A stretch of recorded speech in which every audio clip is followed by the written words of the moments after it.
같이 우리 한 목소리로 합독하겠습니다. 시작. 솔로몬이 여호와의 전과 왕궁 건축을 마치고 솔로몬의 신중에 여호와의 전과 자기의 궁궐에 그가 이루고자 한 것을 다 형통하게 이루다. 밤에 여호와께서 솔로몬에게 나타나사 그에게 이르시되 내가 이미 내 기도를 듣고 이곳을 택하여 내게 제사하는 성전을 삼았으니 혹 내가 하늘을 닫고 비를 내리지 아니하거나 혹 백두기들에게 토산을 먹게 하거나 혹 전염병이 내 백성 가운데 유행하게 할 때에 내 이름으로 일컫는 내 백성이 그들의 악한 일에서 돌아 스스로 낮추고 기도하여 내 얼굴을 찾으면 내가 하늘에서 듣고 그들의 죄를 사하고 그들의 땅을 고칠지라. 이제 이곳에서 하는 기도에 내가 눈을 뜨고 귀를 기울이니 이는 내가 이미 이 성전을 택하고 거룩하게 하여 내 이름을 여기에 영원히 있게 하였습니다. 내 눈과 내 마음이 항상 여기에 있으리라. 아멘. 16절까지 지어왔습니다.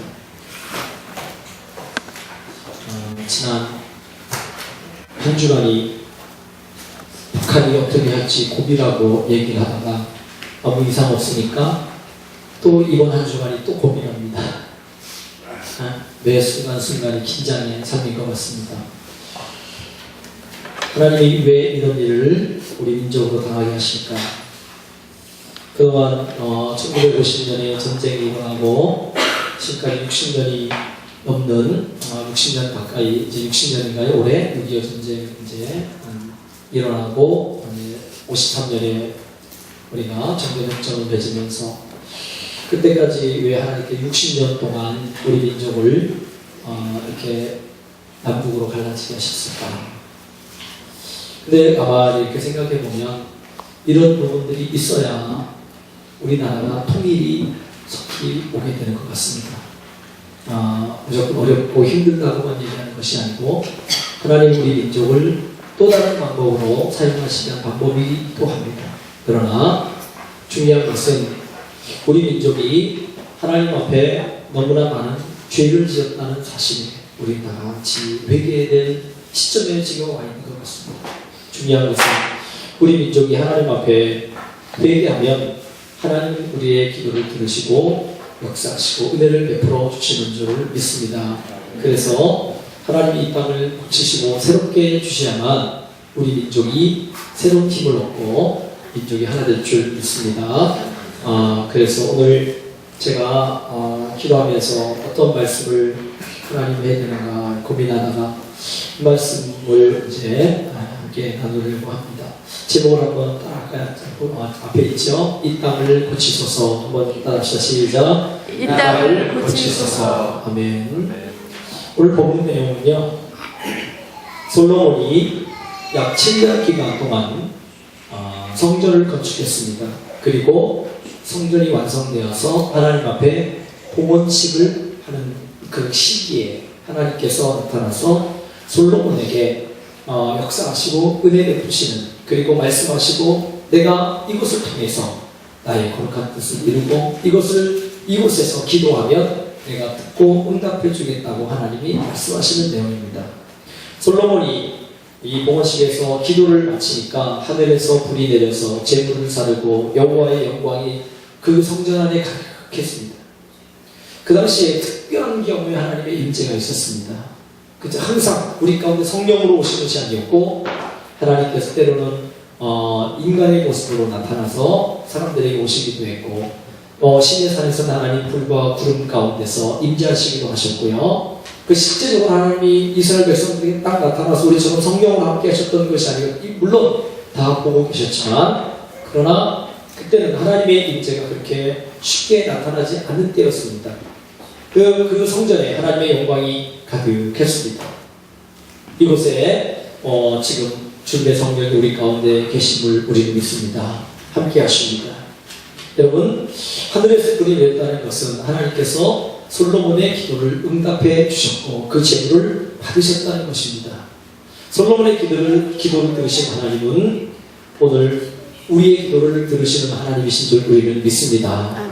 아멘. 그래서 요한복음 16장 24절에 지금까지는 너희가 내 이름으로 아무것도 구하지 아니하였으나 구하라 그리하면 받으리니 너희 기쁨이 충만하리라.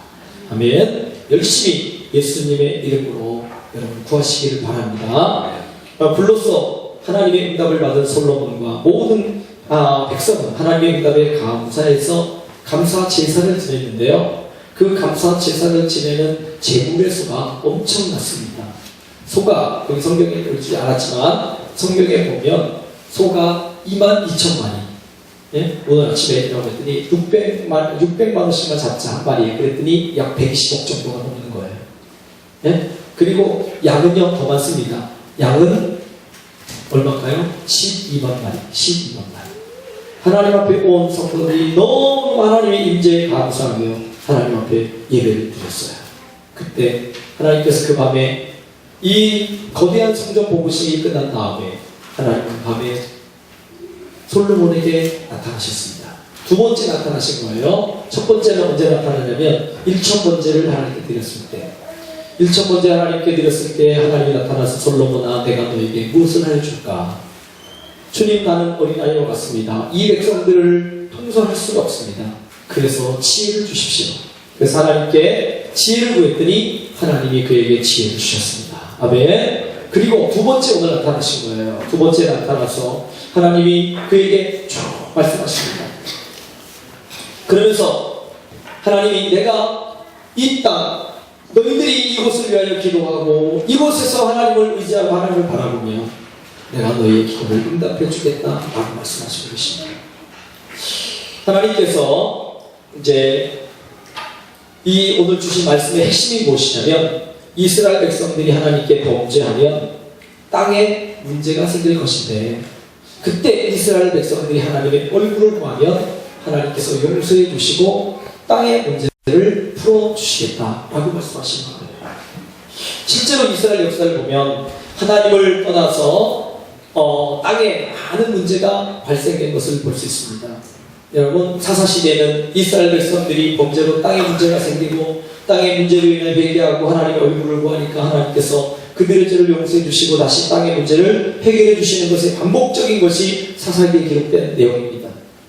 지금 우리나라는요 심각한 땅의 문제를 가지고 있습니다. 그죠? 땅의 문제를 가지고 있어요. 요즘 가장 심각한 문제가 두 가지입니다. 안보, 그죠? 국방의 문제, 그다음 또 하나는 경제의 문제가 가장 심각하게 우리 민족에게 지금 다가오고 있는 것입니다. 우리가 잘 아는 대로 지금 일촉즉발의 상황 아닙니까? 건드리기만 하면 터져버릴 것 같은 아슬아슬한 상황이 지금 우리 한국 민족 위에 지금 진행되고 있습니다. 우리나라는요 도덕적인 문제, 가정의 문제, 경제적인 문제, 정치적인 문제 등 감당하기 어려운 문제 속에 우리 한국 이 민족이 지금 그 안에 파묻혀 있어요. 우리 청소년들이 어른 존경하는 그 존경심이 이 아태 지역에서 아태 지역의 17개 이 나라 가운데서 가장 꼴찌라고 합니다. 청소년들이 우리 자녀들이 어른을 공경하는 그 공경심이 여러분 아태 지역의 아시아 태평양 지역의 17개 나라 중에 꼴찌라는 거예요. 너무 수치스럽지 않습니까? 우리 민족은 동방예의지국이라고 했잖아요. 근데 예의가 없어요. 그렇죠? 아이들을 요새 보세요. 아이들 잘못했다는 거 얘기하면 누구든지 어떤 어른이 얘기해도 옛날에는 알겠습니다, 잘못했습니다라고 그렇게 했는데 요즘은 그렇지 않잖아요.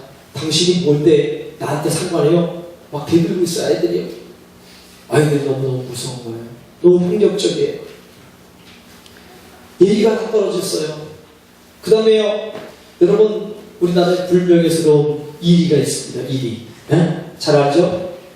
이혼율이 세계 1위, 자살률 세계 1위, 그리고 암 사망률이 세계 1위, 음주 소비량 세계 1위, 그 다음에 양주 수입률 세계 1위, 교통사고 세계 1위.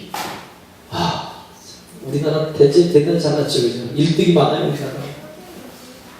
1등이 많아요. 여러분 가슴 아픈 현실이 우리 민족이에요. 우리는 나만 잘 먹고 잘 살면 되지 이게 아니고 전체적으로 공동체 전체 우리나라 공동체 전체를 보면 지금 너무너무 안타까운 상황 가운데 있는 것이 우리 민족입니다. 그냥 다 꼴찌. 그래서 13절에 보면 13절 한번 보세요. 여러분, 하나님 뭐라고 말씀하셔요? 내가 하늘을 닫고 비를 내리지 아니하거나 메뚜기들에게 토산을 먹게 하거나 혹 전염병이 내 백성 가운데 유행하게 할 때에 뭐라고요? 이 땅에 지금 문제가 생기는 거예요. 세 가지 문제죠. 비가 내리지 않는 것은 자연의 문제, 생태계 문제가 발생되는 거예요. 그 두 번째는 어떤 문제요? 메뚜기가 와가지고 다 먹어버리는 거예요. 그 경제적인 문제가 생기는 거예요. 세 번째 어떤 문제요? 질병이 막 창궐하게 되는 거예요. 못 고치는 질병들이 너무너무 많아지는 거예요. 질병의 문제가 발생되는 겁니다. 여러분 보세요. 신종, 플루, 에이즈, 유행성 독감, 각종 병, 유행병, 우리가 이름 모를 바이러스들, 이런 것들이요 너무너무 많이 이 땅 가운데 임하고 있습니다. 여러분, 이 원인을 여러분 아십니까? 우리가 알아야 할 것, 이 모든 자연 문제, 경제적인 문제, 질병의 문제, 이 원인들 가운데 우리가 알아야 될 것은 뭐냐면, 우리가 땅에서 당하는 모든 문제들을 그 근원으로 찾아 올라가면 뭐예요? 하나님과의 관계가 문제가 있다는 겁니다. 하나님과의 문제가 온전하게 아름다운 관계가 되지 않으니까 하나님이 땅의 자연 문제, 경제 문제, 질병의 문제를 가지고 우리에게 도전하시는 것입니다. 베가더 장군이 2차 세계대전 끝난 후에 일본에서 이런 연설을 했습니다. 온 세계가 당면하고 있는 문제는 경제적인 문제다. 경제적인 문제는 군대의 문제이다. 그리고 군대의 문제는 정치의 문제이다. 정치의 문제는 정치가의 양심 문제다. 이 양심의 문제는 도덕적인 문제다. 그리고 도덕적인 문제는 종교의 문제다. 종교의 문제는 신학의 문제다. 라고 얘기했습니다. 이게 무슨 말이에요? 이 시대의 수많은 문제가 산적해 있지만 그 문제는 결국 하나로 귀결되는데, 신학, 곧 하나님에 대한 믿음의 문제, 그 문제로 연관이 다 되어 있다는 것입니다. 오늘 우리의 문제는 환경이나 상황이 아니라 보다 근본적인 신앙의 문제입니다. 그러므로 우리나라의 문제는 교회의 문제, 가정의 문제, 개인의 문제, 이 모든 문제는 하나님 안에서 풀어져야 한다는 것입니다. 근데 우리가 그것이 아니고 사람과의 관계에서, 그리고 물질과의 관계에서 어떻게든지 거기서 풀어보려고 노력을 하고 있다는 거예요. 여러분, 우리 성도들이 오늘 이 땅의 문제를 우리 주님 앞에 우리가 해결받기를 원합니다. 이것은 저와 여러분만의 문제가 아니잖아요. 그렇죠? 우리나라 전체의 문제입니다. 그리고 어쩌면 전 세계의 문제입니다. 이 땅에, 이 지구의 땅덩어리의 문제들, 그 문제를 해결할 수 있는 방법은 여러분 오늘 본문의 14절에서 하나님께서 말씀하신 이 세 가지 문제예요. 한번 따라합시다. 땅의 문제를 해결하려면 악한 길에서 떠나야 합니다. 14절 오늘 이제 주제 요절인데요. 내일 걸음을 걷는 내 백성이 그들의 악한 길에서 떠나. 악한 길에서 떠나. 엘리제상 말년에 이스라엘 백성들이 블레셋 사람과 전쟁에서 피하고 법궤를 빼앗기고 수치를 경험했습니다. 그리고 엘리기를 이어서 이스라엘의 영적 지도자가 된 사무엘은 이스라엘 백성들을 미스바로 모이라고 했습니다. 거기서 뭘 했습니까? 대대적인 회개 운동을 했습니다. 우리 지난주에 배웠죠? 예? 에베네셀을 배웠잖아요. 그 에베네셀 이루어진 그 미스바에서 회개 운동을 했습니다. 하나님 앞에 철저하게 회개하고 하나님 앞에 무릎 꿇으니까 블레셋 사람이 공격해 왔는데도 어떻게 해요? 하나님이 블레셋 사람을 이기도록 하나님이 일하시는 것입니다. 여러분, 악한 길에서 떠나고 회개하면 하나님께서 그 땅을 고쳐주시는 것입니다. 아담과 하와가 에덴 동산에서 범죄했을 때 땅이 저주를 받았습니다. 가인과 아벨, 그 관계 가운데서 가인이 동생 아벨을 죽였을 때 역시 땅이 저주를 받았습니다. 저주받은 땅에서 농사를 지으신 농사가 제대로 되겠습니까? 안 됩니다. 저주받은 경제 토양에서 사업을 하니까 사업이 어려울 수밖에 없습니다. 여러분 잘 아는 것처럼 개성에 거기다가 우리 이게 지금 거기 경제 특구를 만들고 열심히 거기에서 뭐 많이 120개 넘는 126개인가의 기업들이 가서 우리 사업했잖아요. 그죠? 인건비가 싸가지고 했는데 그것은 언젠가는 닥칠 것이었습니다. 그저 불을 보듯 뻔했습니다. 왜 그러냐면요, 거기는 악한 땅입니다. 저주받는 땅이에요. 하나님이 이미 저주를 내린 땅이에요. 그 땅에서 경제활동을 해도 안 되게 되어 있습니다. 그때 처음에는 잘 될 것 같죠? 노무현 대통령이 그거 처음 했나요? 하면서 잘 될 것 같지만 여러분 이미 예견되어 있던 내용들이었습니다. 북한은 조금만 분리하면 금강산 닫아버리고 개성 닫아버리고 다 닫아버리게 되어 있습니다.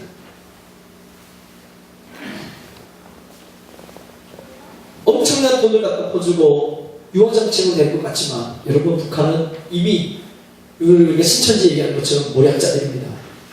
거기는 아무리 많은 것들을 해도 정직하게 뭔가를 할 것 같아도 대화를 하면서도 땅굴을 파는 게 여러분 북한의 모습이에요. 땅이 저주를 받은 곳에서 경제활동하면요 여러분 되지 않습니다. 이런 저주의 문제는 기술의 문제도 제도의 문제도 환경의 문제도 아니고 믿음의 문제입니다. 하나님과의 관계의 문제인 것이. 남편이 출근하는데 아내가 뒤에서 막 얘기합니다. 여보, 아이들 등록금 내야 돼요. 세금도 밀렸어요. 김장도 해야 돼요. 추우니까 오기 전에 옷도 준비해야 돼요. 그 다음에 반찬도 떨어졌어요. 지금 왕의 친구가 뒤통수 대서. 그러자 남편이 뒤돌아보면서 하는 말이 뭐냐면 여보 한마디로 해. 돈이 없다 그래 그냥. 돈이 없다 그래. 아내가 말한 다양한 모든 문제는 한마디로 돈이 없어서 발생한 문제입니다. 그렇죠? 그런 것처럼 인간이 땅에서 당하는 모든 문제 다양합니다. 그러나 원인은 한 가지입니다. 하나님을 떠나는 것이 문제입니다. 하나님과의 관계가 깨진 것이 문제입니다. 복잡해 보이지만 원인은 단순합니다. 죄의 문제입니다. 믿음의 문제입니다. 하나님과의 관계의 문제입니다. 하나님을 떠난 문제가 발생된 겁니다. 그래서 주님은 우리에게 말씀합니다. 내 백성들이 회개하고 주께 돌아오면 내가 이 땅을 고쳐주겠다. 여러분 이것은 지금 성전 건축을 한 다음이에요. 성전 건축 다 하고 봉헌식 다 끝나고 하나님 앞에 축제 예배 다 드린 다음에 그 밤에 하나님 나타나서 솔로몬에 얘기합니다. 앞으로 혹이라는 단어를 듣지 않겠죠? 이 백성들이 하나님을 떠나게 되면 내가 너에게 이런 제한을 내리겠다. 경제적인 문제, 자연의 문제, 질병의 문제 낼 것이다. 그러나 너희들이 그 악한 길에서 회개하고 돌아오기만 하면 내가 이 땅을 고쳐줄 것이다. 라고 말씀하십니다. 지금 여러분 하나님 우리 민족을 사랑하셔서 우리에게 복음을 주셨고 이 민족을 하나님께서 구원해 주셨습니다. 지금까지 하나님께서 여기가 달려오도록 하나님께서 능력 주셨습니다. 그런데 우리는 악한 길로 닿았습니다. 지금 이때 뭐예요? 그래서 우리는 경제적인 문제, 자연의 문제, 그리고 질병의 문제 가운데 허덕이면서 살아가고 있습니다. 여기에서 뭐예요? 주께로 돌아오기만 하면 되는 거예요. 주께로 돌아오기. 여러분 죄를 깨닫고 죄를 인정하고 돌이키면 되는 거예요. 그러면 하나님께서 우리를 긍휼히 여기시고 우리를 살려주신다고 약속하시는 것입니다. 여러분 이 시대에 그리스도인들이 회개해야 될 큰 세 가지가 있습니다. 첫 번째가 뭐냐면 주의 말씀을 소홀히 했던 것을 우리는 회개해야 합니다. 여러분 이 하나님의 말씀, 이 말씀을 너무너무 소홀히 했어요. 인간의 말은 잘 들으면서 하나님의 말씀을 듣는 것에 대해서는 우리는 소홀히 했어요. 하나님 말씀을 읽고 하나님 말씀대로 살고 하나님 뜻 가운데 살려고. 여러분 우리의 믿음 생활의 기준은, 우리가 인생의 기준은 하나님의 말씀입니다. 말씀 어기면 사는 겁니다. 그리고 두 번째 회개해야 될 일은 주의 나를 소홀히 했던 것을 회개해야 합니다. 주의 나를 소홀히 했던 것. 옛날에 그 홍정길 목사님이 설교를 하시는데 그런 내용을 하셔요. 홍정길 목사님이 어릴 때 외할머니께서 이렇게 가르치셨대요. 야, 주일날 못 박아도 안 된다. 그랬어요. 주일날 못 박아도 안 된다. 못 박아도 목수일이야. 그리고 목사님 어머니께서 단추를 이렇게 기워주시는데 그러면서 그 외할머니 그러더래요. 주일날은 길상하는 일도 안 돼. 한국 교파 중에는 여러 교파들이 많이 있는데 그 중에 부산을 중심으로 한 고려파라는 게 있어요. 우리 합동측교 다니는데 거기는 고려측지인데 그 교파에서는요 버스를 타고 주일날 버스를 타고 교회 가도 안 돼요. 버스를 아무리 걸어도 꼭 걸어 다녔습니다. 그 교단은 그랬어요 옛날에.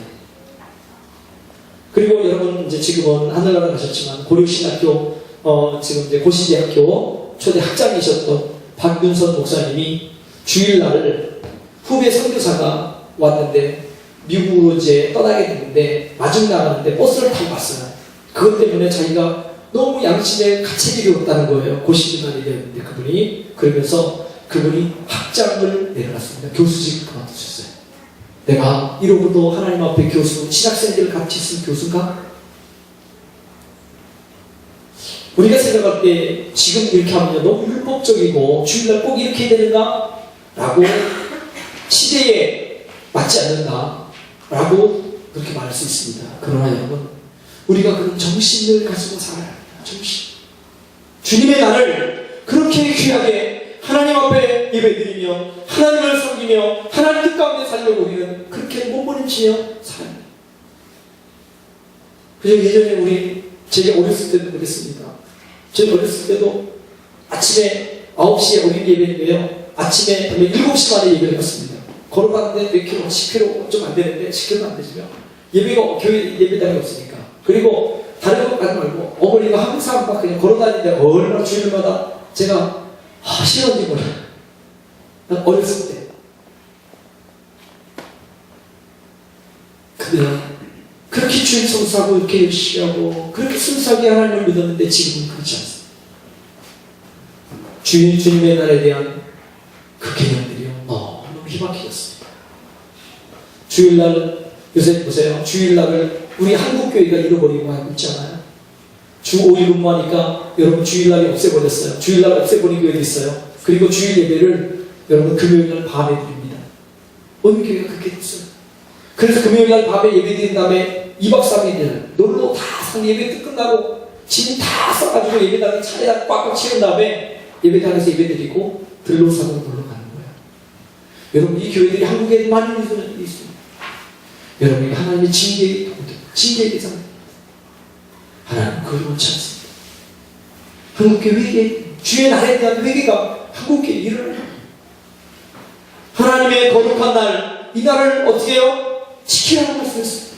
기억하여 지키라고. 하나님 말씀에 그렇게 말씀하시죠. 그 회개해야 됩니다. 그리고 세 번째는요, 주의 일을 소홀히 했던 것을 회개해야 합니다. 주의 일을 소홀히 했던 것. 여러분, 우리가 요즘 성도들은요, 일을 맡기면 잘해요. 내가 이거 할게요. 내가 집사 주면, 장로 세워지면, 권사 세워지면 잘할게요. 라고 하면서 얘기를 하는데, 직분 맡겨주면 안 합니다. 충성된 사람들이 너무 없습니다.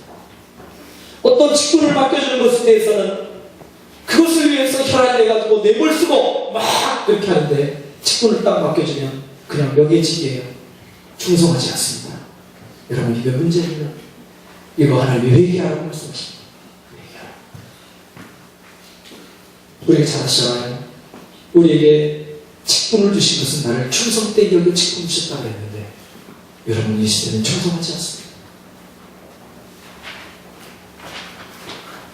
어떤 목사님이 은퇴를 하셨어요.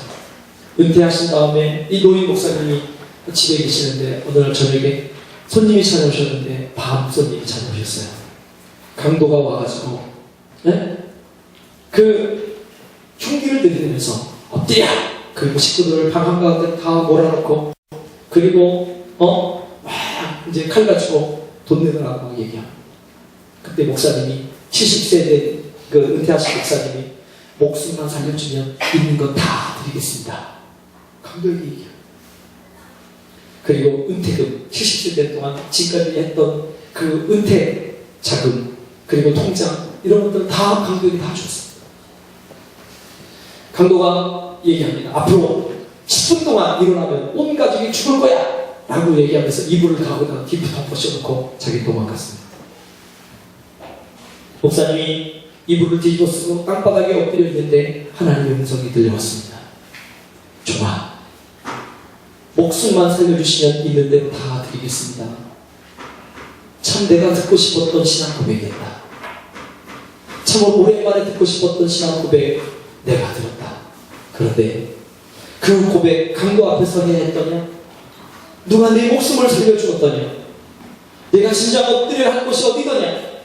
모든 것 내어놓고 내어놓아야 할 곳이 강도 앞이었더냐? 하나님의 음성이 들려왔습니다. 그리고 그 목사님은 입을 뒤집어쓰고 몽롱하게 울었습니다. 주님, 내가 평생 몸 바쳐 목숨 바쳐 주님 사랑하고 주님을 위해서 한다고 살았는데 내 욕심을 위해서 살았습니다. 강도 앞에서 목숨 앞에서 벌벌 떨면서도 모든 전 재산을 다 주고 적금 통장까지 다 들면서 그렇게 하면서 하나님이 들으는 거예요. 나는 내가 그 신앙, 그 고백을 나에게 하기를 원했다라고 하나님 말씀하십니다. 여러분, 우리는 얼마나 주의 일을 잘 감당하고 있습니까? 주님이 우리를 부르시면서 우리에게 똑같이 말씀하지 않겠습니까? 종아, 목숨만 살려주면 있는 대로 다 드리겠습니다 라고 했던 거 내가 정말 듣고 싶었다 라고 주님이 말씀하지 않겠을까요?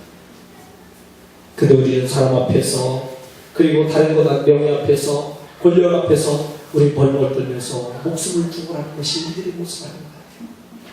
예전에는 그렇지 않았잖아요. 여러분, 우리 저도 보니까 어렸을 때 보니까 저희 어머니 아버님 하니까 교회가 어릴 때 다 그냥 재산 거의 다 그냥 다 팔아가지고 다 드리는 건데 어렸을 때 너무 짜증나는 거 있죠. 나는 죽으면 죽어도 난 저렇게 해서 안 된다. 근데 어렸을 때는 정말 순수하게 부모님들이 예수님을 믿었고 하나님 앞에 교회가 어려우면 주님의 나라가 어려우면 자기의 모든 것들을 다 드리면서 그렇게 하시는데 지금은 그런 힘이 다 사라져버린 것 같아요. 사랑하는 여러분, 주님의 일을 소홀히 하는 우리는 정말 회개해야 합니다. 회개해야 합니다. 다시 한번 주의 말씀을 소홀히 했던 것 우리 회개합시다. 아멘. 주의 나를 소홀히 했던 것 우리 회개해야 합니다. 아멘. 주의 일을 소홀히 했던 것 우리 회개해야 합니다. 아멘. 그렇죠? 그리고 두 번째, 첫 번째는 어떻게 하자고 그랬자고요? 악한 길에서 떠나면 됩니다. 아멘. 악한 길 떠나야 돼요. 회개해야 된다는 거예요. 두 번째는요. 두 번째 한번 따라합시다. 땅의 문제를 해결하려면 스스로 낮춰야 합니다. 아멘. 사람은 교만할 때 내맞습니다. 그렇죠? 교만할 때 내맞습니다.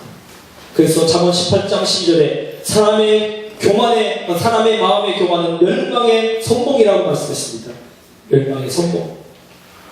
그러나 반대로 잠언 22장 4절 말씀에 겸손과 여호와를 경외함의 보상은 재물과 영광과 생명이니라. 할렐루야. 아멘. 겸손하고 여호와를 경외하는 그 사람의 보상은 뭐라고요?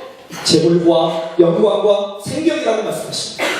근데 아까 얘기했던 것처럼 교만하면 하나님 어떻게 해요? 멸망의 선봉이 되고 교만한 자를 꺾으신다고 말씀하십니다. 그래서 우리는 교만하지 말아야 됩니다. 우리나라가 여러분 생활운동하면서 1998년, 1992년 그 정도예요. IMF 전에는요. 우리나라가 얼마나 잘 살았습니까? 그렇죠? 잘 나왔습니다. 근데 우리나라가 너무 교만했습니다. 세상 앞에 하나님 앞에 너무 교만했습니다. 물질 만능주의가 됐고요. 하나님을 경외하는 법을 잃어버리고 말았습니다. 하나님께 긍휼을 구하기보다는 자기 힘대로 그냥 살아도 잘 먹고 잘 사니까 하나님 앞에 교만했습니다. 그래서 하나님은 1992년 이후로 IMF 이후로 여러분 한국교회를 꺾기 시작하셨습니다. 교만하면 하나님이 꺾으시는 거예요. 하나님 앞에 겸손하게 이 땅의 문제를 해결하려면 하나님 앞에 겸손해야 한다는 것입니다. 우리 모든 성도들 우리가 어떤 위치에 올라가든지 우리는 겸손해야 합니다. 끝까지 겸손해야 합니다. 그래야 하나님이 우리를 긍휼히 여겨 주실 것입니다. 그리고 세 번째, 땅의 문제를 해결하려면 한번 따라합시다. 하나님의 얼굴을 찾읍시다. 하나님의 얼굴을 찾는다는 게 뭐예요? 기도하는 겁니다. 기도하여 내 얼굴을 찾으면 내가 하늘에서 듣고 그들의 죄를 사하고 그 땅을 고칠 것이다. 여러분, 기도는 믿는 우리들의 발전소와 같습니다. 모든 힘과 에너지가 바로 기도의 발전소부터 온다는 사실을 우리는 잘 알고 있습니다. 그런데 우리는 기도하지 않습니다. 그 힘이 얼마나 강한지 존 낙스는 이렇게 말했습니다. 한번 따라합시다. 기도하는 한 사람이 기도 없는 한 민족보다 강하다. 기도하는 한 사람이 기도 없는 한 민족보다 강하다라고 말했습니다. 그 기도가 이렇게 능력이 있습니까? 기도가 이렇게 중요하다.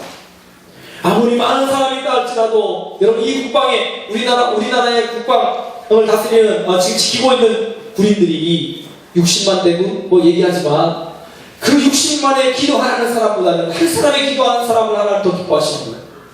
그 사람 때문에 나 민족을 하나님이 지켜주시는 것을 여러분 믿으시기 바랍니다. 다행히도 그래도 이 국가를 지키는 사람들, 군인들 가운데 예수 믿는 사람들이 많아지는 것이 너무나 행복해요. 많은 지휘관들이요, 진짜 예수님 잘 믿는 사람들이 많습니다. 정말 여러분, 우리 민족을 위해서 기도하는 사람이 있다는 것이 얼마나 좋은지 몰라요. 기도하는 사람, 그 사람을 통해서 하나님 역사하십니다. 우리가 일제강점기 때 우리 교회들을 너무너무 핍박했습니다. 주일에 강제 노동을 시키고 예배 못 드리게 강제 노동을 시키고 신사참배를 시키고, 그러던 중에 일본은요, 예수 믿는 사람이 줄어들지 않으니까 한꺼번에, 여러분 1945년 8월 18일 한꺼번에 기독교인들 20만 명을 학살할 계획을 가지고 있었습니다. 여러분 아십니까? 아셨어요?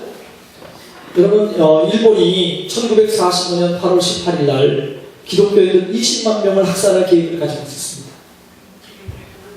힘없이 박해받던 이 나라에 있는 사람들, 하나님의 구원의 은혜를 간구하며 하나님 앞에 기도했습니다. 근데 하나님께서요, 믿는 사람의 기도를 들으시고 은혜를 베푸셔서 연합군의 승리를 얻게 하고 일본군이 항복했습니다. 그것이 언제였어요? 8월 15일이었습니다. 1945년 8월 15일. 기독교인들 20만 명을 죽이려고 하는 3일 전에 하나님이 이 땅에 해방의 은혜를 부어주실 것입니다. 여러분, 이것이 기도의 능력입니다. 근데요, 반대로 보십시오.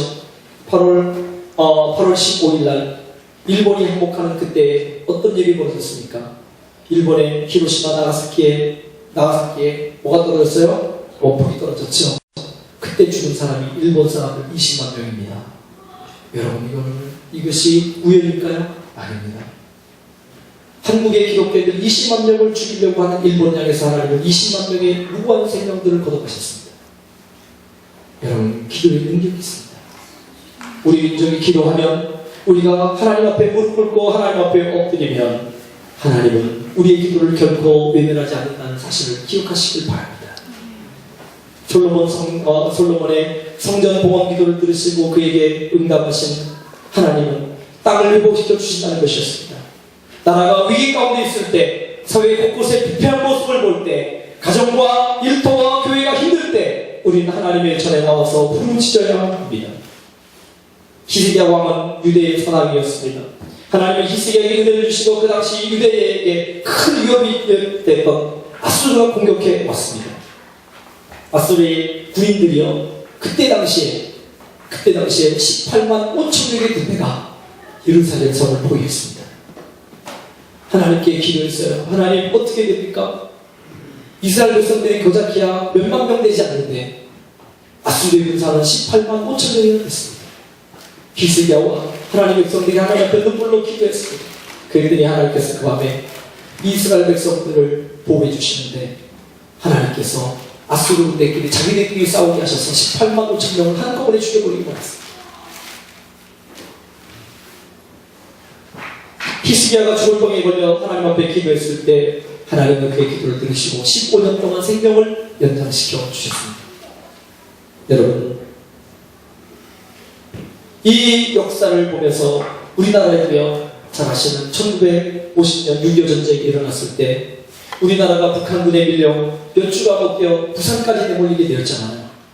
그때 우리 남쪽 정부 당시 이승만 대통령이 한국교회에 요청한 것이 있습니다. 그가 뭐라고 말했냐면, 한국교회 대표들이요, 이 주간이 우리 민족의 생사가 결정되는 중요한 주간입니다. 그러므로 모든 교회는 기도해 주십시오. 그래서 부산의 모든 교회가 꿇어엎드려 아침이고 낮이고 저녁이고 기도하기 시작했습니다. 당시 피난한 모든 교회 대표들이 부산의 한 교회에 모여서 모공 놓아서 하나님 앞에 울며 하나님 이 민족을 살려달라고 하나님 앞에 기도했습니다. 그때 한국 참전 결정을 위한 유엔총회가 뉴욕에서 있었는데, 다른 데서는 모두 통과됐지만 마지막 밤은 하나 남았는데, 유엔 안전보장이상의 상임이사국 5개 나라에서 통과되면 이제 유엔의 나라에서 군인들을 파견하게 되었습니다. 근데 한 나라도 거기에 반대하고 거부권을 행사하면 그 많은 국가들, 의회가 결정한 모든 것들이 다 무효가 되게 돼 있었습니다.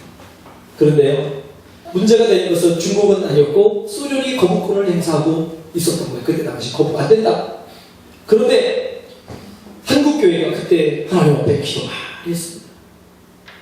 근데 당시 소련 외상이 비신스키라고 하는 사람이, 소련 사람이 그때 투표권을 갖고 있는 그 사람이 있는데, 그 사람이 유엔 총회에 참석을 했지만 상임이사국에 그 결정하는 그 당시에 참석하지 못했습니다.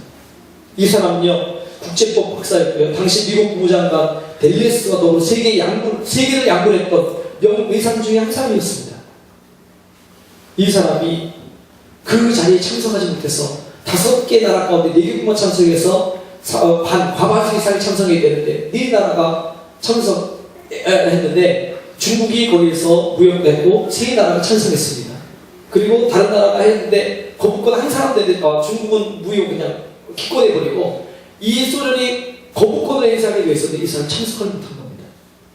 나중에 그 사람들이 얘기하는데 왜 그러지 않으면 자기가 거기에 가려고 굉장히 노력했다는 거예요. 가려고 하는데 갑자기 오다가 그 순간에 그 사람 얘기로는 갑자기 배가 설사가 나가지고 갑자기 크게 설사가 나가지고 거기에 그 시간에 투표하는 그 시간에 참석하지 못하게 된다는 거예요.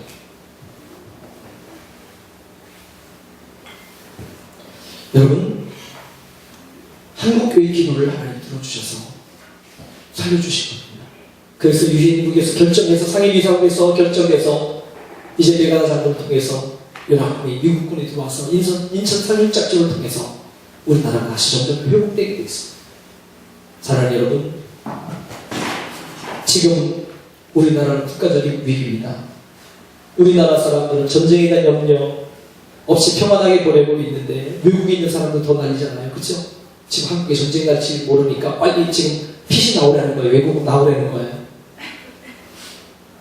여러분, 이 날을 바라보며 우리나라 민족을 위해 기도해야 합니다. 마치 시편 134편 1절에서 3절 말씀, 보라 밤에 여호와의 성전에 서 있는 여호와의 종들아 여호와를 송축하라. 성소를 향하여 너희 손을 들고 여호와를 송축하라. 천지를 지으신 여호와께서 시온에서 내게 복을 주실지어다. 여러분, 여기서 밤은 고난의 때를 말하는 것입니다. 고난의 밤을 통과하고 있는 우리 한국교회와 우리 사랑하는 성도들이 지금 뭐예요? 여호와의 성전에서 주님을 향하여서 우리는 기도해야 합니다.